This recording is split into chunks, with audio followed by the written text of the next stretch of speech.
En 1956, le psychologue américain Abraham Maslow a publié une théorie de la motivation humaine.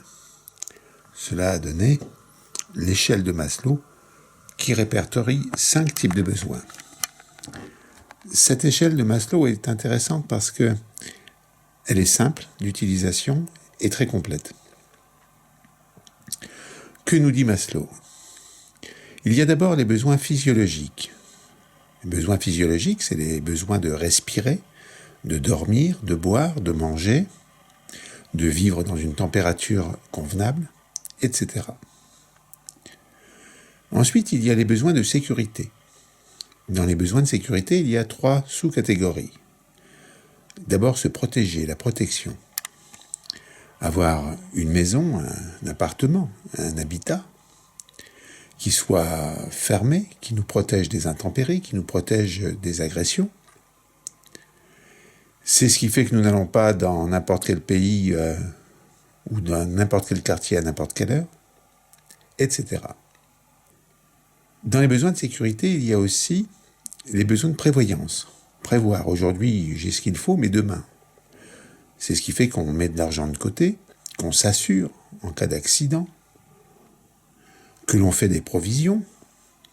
On a du bois sous un hangar, du vin dans la cave et une armoire avec de l'alimentation.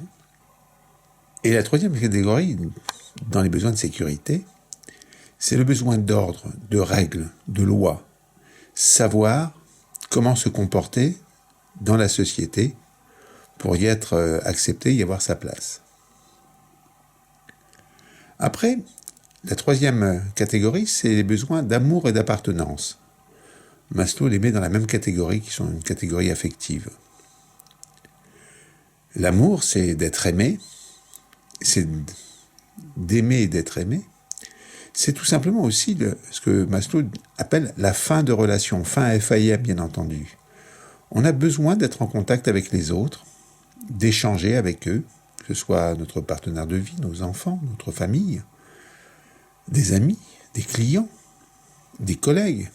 Mais tout simplement, quelquefois, vous êtes dans une file d'attente et vous commencez à parler avec la personne qui est juste à côté de vous. Ce besoin relationnel. Et le besoin d'appartenance, dans la même catégorie, c'est le besoin d'avoir sa place quelque part, dans un groupe. D'appartenir à un groupe. D'abord la famille, vous avez un nom qui vous permet de savoir que vous faites partie de cette famille. Et puis sa place à l'école, dans le village, dans la ville, dans le quartier, dans l'entreprise, dans une association.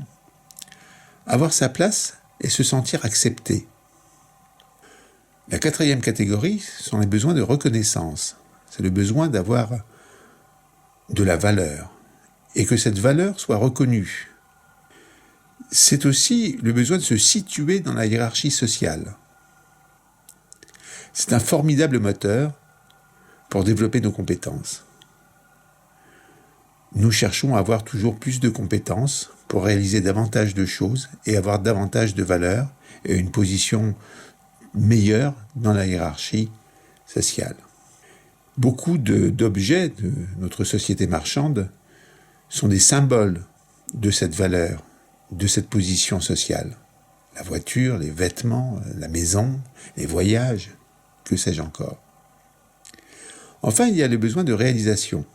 Maslow avait cette jolie phrase, il disait « Tout ce qu'un homme peut être, il doit l'être ». C'est ce qui fait que on essaye d'aller plus loin, de donner du sens, de créer, d'apprendre des choses.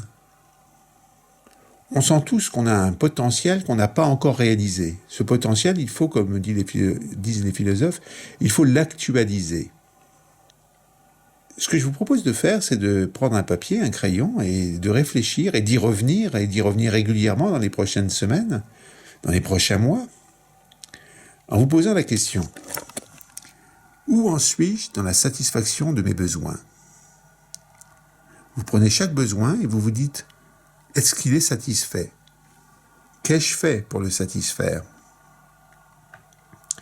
Que puis-je faire de mieux, de plus ? Que puis-je faire autrement pour satisfaire ce besoin, tout en respectant mes valeurs en respectant les autres et le monde. Faites cet exercice au long cours et vous apprendrez beaucoup sur votre façon de fonctionner et sur votre façon d'être plus heureux, d'être plus épanoui, de mieux vivre le bonheur de vivre.